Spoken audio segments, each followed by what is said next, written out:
ओम शांति। 18 मार्च 2025। बाबा के महावाक्य। मीठे बच्चे, इस समय तुम्हारी यह जीवन बहुत बहुत अमूल्य है, क्योंकि तुम हद से निकल बेहद में आए हो। तुम जानते हो, हम इस जगत का कल्याण करने वाले हैं। प्रश्न: बाप के वर्षे का अधिकार किस पुरुषार्थ से प्राप्त होता है? उत्तर: सदा भाई भाई की दृष्टि रहे। स्त्री पुरुष का जो भान है वह निकल जाए, तब बाप के वर्षे का पूरा अधिकार प्राप्त हो। परंतु स्त्री पुरुष का भान व यह दृष्टि निकलना बड़ा मुश्किल है। इसके लिए देही अभिमानी बनने का अभ्यास चाहिए। जब बाप के बच्चे बनेंगे तब वर्षा मिलेगा। एक बाप की याद से सतो प्रधान बनने वाले ही मुक्ति जीवन मुक्ति का वर्षा पाते हैं। गीत। आखिर वह दिन आया आज। ओम शांति। बच्चे यह जानते हैं, ओम माना अहम आत्मा मम शरीर। अभी तुम इस ड्रामा को, सृष्टि चक्र को और इस सृष्टि चक्र के जानने वाले बाप को जान गए हो, क्योंकि चक्कर को जानने वाले को रचता ही कहेंगे। रचता और रचना को और कोई भी नहीं जानते हैं। भल पढ़े लिखे बड़े बड़े विद्वान पंडित आदि हैं, उन्हें अपना घमंड तो रहता है ना, परंतु उनको यह पता नहीं है। कहते भी हैं ज्ञान, भक्ति और वैराग्य। अब यह 3 चीजें हो जाती हैं, इनका भी अर्थ नहीं समझते। सन्यासियों को वैराग्य आता है घर से, उन्हों को भी ऊंच और नीच की ईर्ष्या रहती है। यह ऊंच कुल का है, यह मध्यम कुल का है, इस पर उन्हों का बहुत चलता है।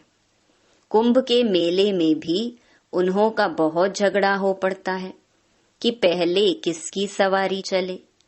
इस पर बहुत लड़ते हैं, फिर पुलिस आकर छुड़ाती है।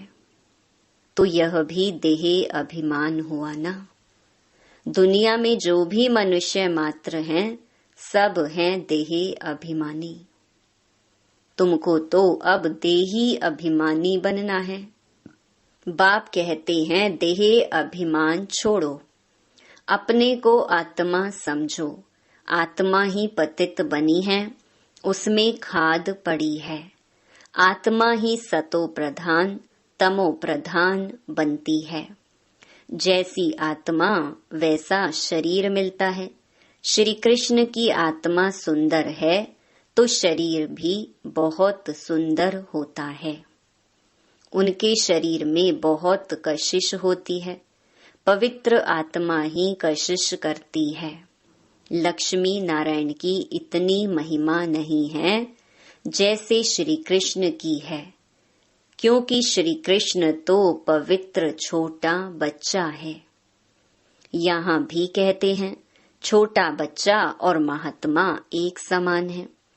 महात्माएं तो फिर भी जीवन का अनुभव कर फिर विकारों को छोड़ते हैं। घृणा आती है। बच्चा तो है ही पवित्र, उनको ऊंच महात्मा समझते हैं। तो बाप ने समझाया है, यह निवृत्ति मार्ग वाले सन्यासी भी कुछ थमाते हैं। जैसे मकान आधा पुराना होता है तो फिर मरम्मत की जाती है, सन्यासी भी मरम्मत करते हैं। पवित्र होने से भारत थमा रहता है।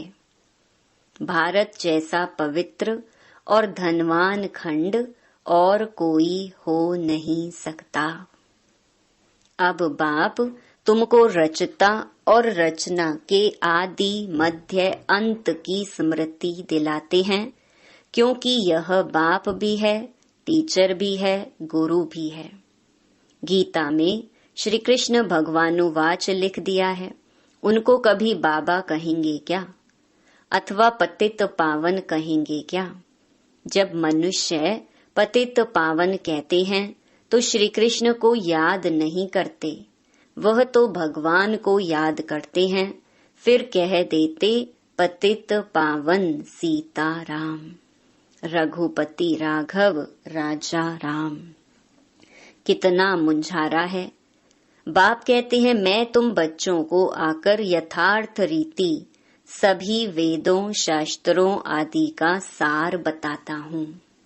पहली पहली मुख्य बात समझाते हैं कि तुम अपने को आत्मा समझो और बाप को याद करो तो तुम पावन बनेंगे। तुम हो भाई भाई, फिर ब्रह्मा की संतान कुमार कुमारियां तो भाई बहन हो गए। यह बुद्धि में याद रहे। असल में आत्माएं भाई भाई हैं, फिर यहाँ शरीर में आने से भाई बहन हो जाते हैं। इतनी भी बुद्धि नहीं है समझने की। वह हम आत्माओं का फादर है तो हम ब्रदर्स ठहरे ना। फिर सर्वव्यापी कैसे कहते हैं? वर्षा तो बच्चे को ही मिलेगा, फादर को तो नहीं मिलता। बाप से बच्चे को वर्षा मिलता है। ब्रह्मा भी शिव बाबा का बच्चा है ना, इनको भी वर्षा उनसे मिलता है। तुम हो जाते पोत्रे पोत्रियां, तुमको भी हक है। तो आत्मा के रूप में सब बच्चे हो, फिर शरीर में आते हो तो भाई बहन कहते हो, और कोई नाता नहीं। सदा भाई भाई की दृष्टि रहे। स्त्री पुरुष का भान भी निकल जाए। जब मेल फीमेल दोनों ही कहते हो ओ गॉड फादर, तो भाई बहन हुए ना। भाई बहन तब होते हैं जब बाप संगम पर आकर रचना रचते हैं, परंतु स्त्री पुरुष की दृष्टि बड़ा मुश्किल निकलती है। बाप कहते हैं तुमको देही अभिमानी बनना है। बाप के बच्चे बनेंगे तब ही वर्षा मिलेगा। मामेकम याद करो तो सतो प्रधान बनेंगे। सतो प्रधान बनने बिगर तुम वापस मुक्ति जीवन मुक्ति में जा नहीं सकेंगे। यह युक्ति सन्यासी आदि कभी नहीं बताएंगे। वह ऐसे कभी नहीं कहेंगे कि अपने को आत्मा समझ बाप को याद करो। बाप को कहा जाता है परम पिता परम आत्मा सुप्रीम। आत्मा तो सबको कहा जाता है, परंतु उनको परम आत्मा कहा जाता है। वह बाप कहते हैं बच्चों, मैं आया हूँ तुम बच्चों के पास। हमको बोलने के लिए मुख तो चाहिए ना। आजकल देखो जहाँ तहाँ गौमुख जरूर रखते हैं, फिर कहते हैं गौमुख से अमृत निकलता है। वास्तव में अमृत तो कहा जाता है ज्ञान को। ज्ञान अमृत मुख से ही निकलता है। पानी की तो इसमें बात नहीं। यह गौ माता भी है। बाबा इनमें प्रवेश हुआ है। बाप ने इन द्वारा तुमको अपना बनाया है। इनसे ज्ञान निकलता है। उन्होंने तो पत्थर का बनाकर उसमें मुख बना दिया है, जहाँ से पानी निकलता है। वह तो भक्ति की रस्म हो गई ना। यथार्थ बातें तुम जानते हो। भीष्म पितामह आदि को तुम कुमारियों ने बाण लगाए हैं। तुम तो ब्रह्मा कुमार कुमारियां हो, तो कुमारी किसकी होगी ना। अधर कुमारी और कुमारी दोनों के मंदिर हैं। प्रैक्टिकल में तुम्हारा यादगार मंदिर है ना। अब बाप बैठ समझाते हैं, तुम जबकि ब्रह्मा कुमार कुमारियां हो तो क्रिमिनल असॉल्ट हो ना सके, नहीं तो बहुत कड़ी सजा हो जाए। देह अभिमान में आने से यह भूल जाता है कि हम भाई बहन हैं। यह भी बीके हैं, हम भी बीके हैं, तो विकार की दृष्टि जा ना सके। परंतु आसुरी संप्रदाय के मनुष्य विकार के बिगर रह नहीं सकते तो विघ्न डालते हैं। अभी तुम ब्रह्मा कुमार कुमारियों को बाप से वर्षा मिलता है, बाप की श्रीमत पर चलना है, पवित्र बनना है। यह है इस विकारी मृत्यु लोक का अंतिम जन्म। यह भी कोई जानते नहीं। अमर लोक में विकार कोई होते नहीं। उन्हों को कहा ही जाता है सतो प्रधान संपूर्ण निर्विकारी। यहाँ है तमो प्रधान संपूर्ण विकारी। गाते भी हैं वह संपूर्ण निर्विकारी, हम विकारी पापी हैं। संपूर्ण निर्विकारियों की पूजा करते हैं। बाप ने समझाया है तुम भारतवासी ही पूज्य सो फिर पुजारी बनते हो। इस समय भक्ति का प्रभाव बहुत है। भक्त भगवान को याद करते हैं कि आकर भक्ति का फल दो। भक्ति में क्या हाल हो गया है? बाप ने समझाया है मुख्य धर्म शास्त्र 4 हैं।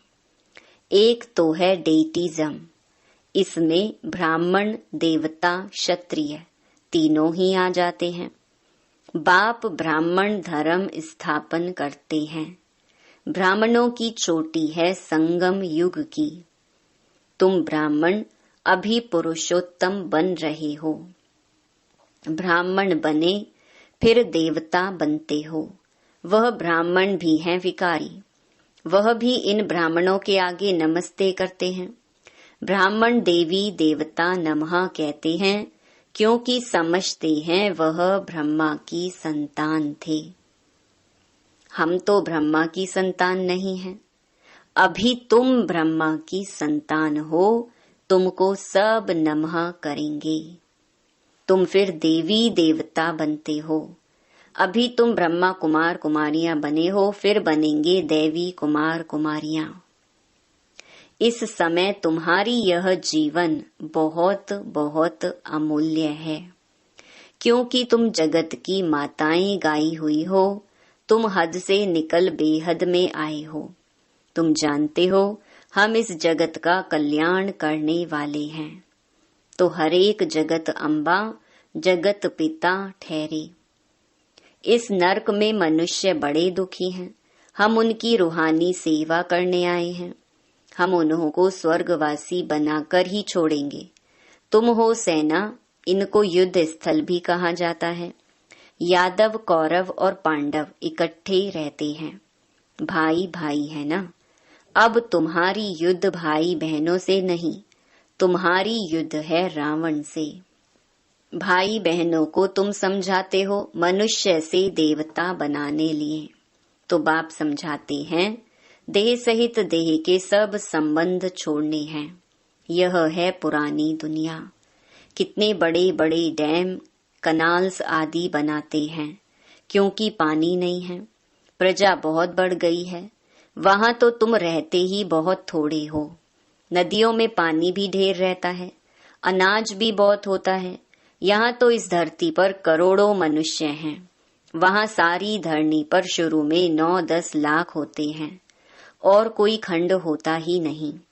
तुम थोड़े से ही वहाँ रहते हो। तुमको कहाँ जाने की भी दरकार नहीं रहती। वहाँ है ही बाहरी मौसम। 5 तत्व भी कोई तकलीफ नहीं देते हैं। ऑर्डर में रहते हैं। दुख का नाम नहीं, वह है ही बहिष्ट। अभी है दोजख। यह शुरू होता है बीच से। देवताएं वाम मार्ग में गिरते हैं तो फिर रावण का राज्य शुरू हो जाता है। तुम समझ गए हो हम डबल सिरताज पूज्य बनते हैं, फिर सिंगल ताज वाले बनते हैं। सतयुग में पवित्रता की भी निशानी है।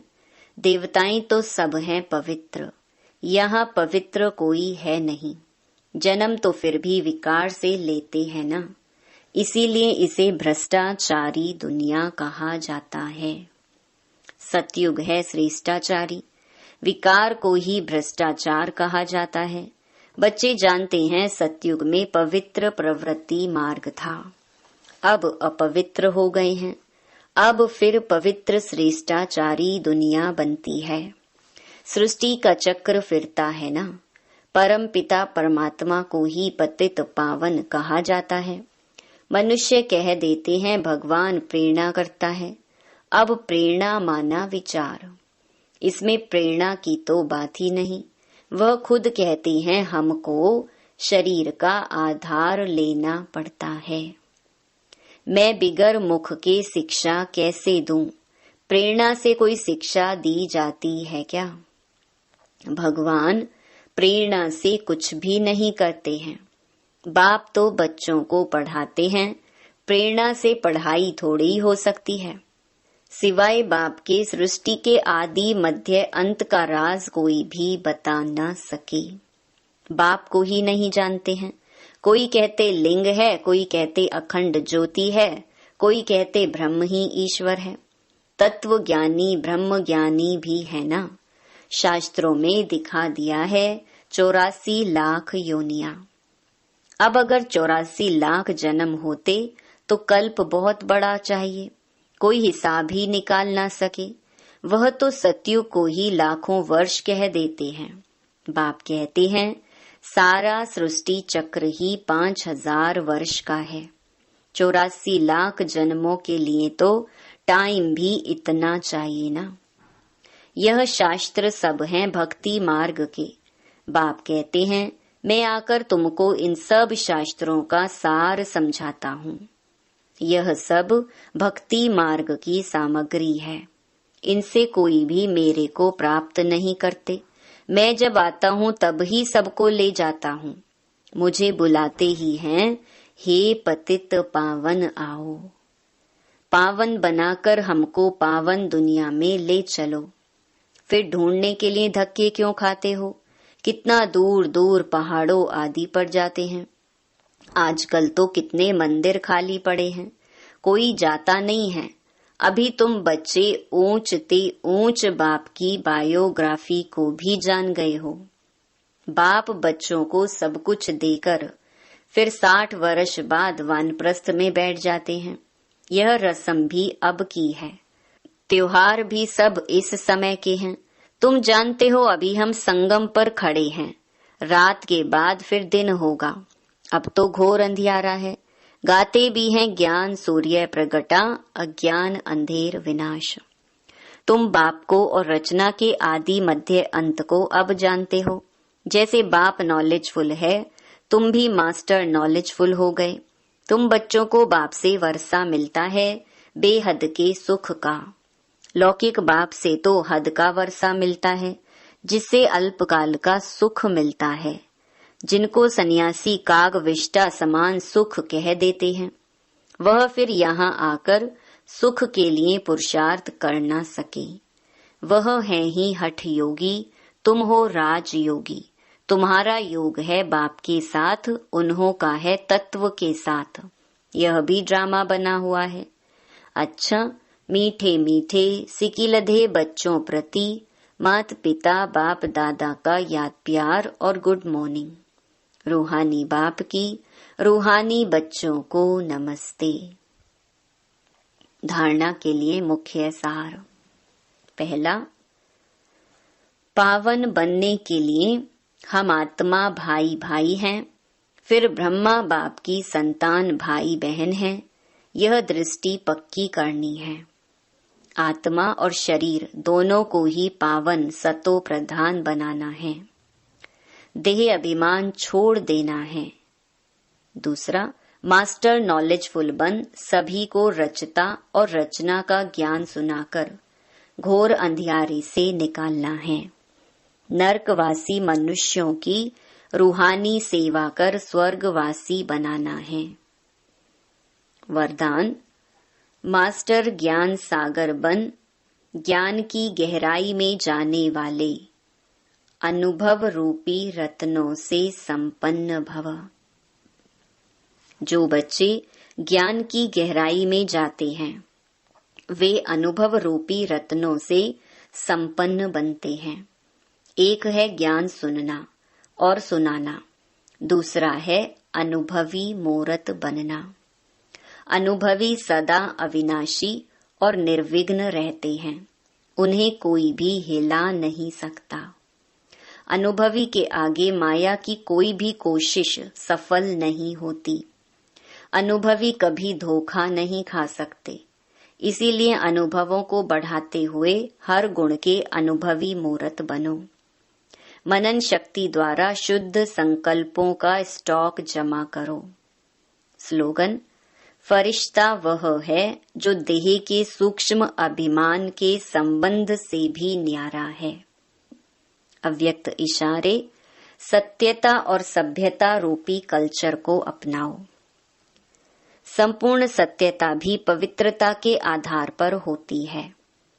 पवित्रता नहीं तो सदा सत्यता रह नहीं सकती है। सिर्फ काम विकार अपवित्रता नहीं है, लेकिन उसके और भी साथी हैं। तो महान पवित्र अर्थात अपवित्रता का नाम निशान न हो, तब परमात्मा प्रत्यक्षता के निमित्त बन सकेंगे। ओम शांति।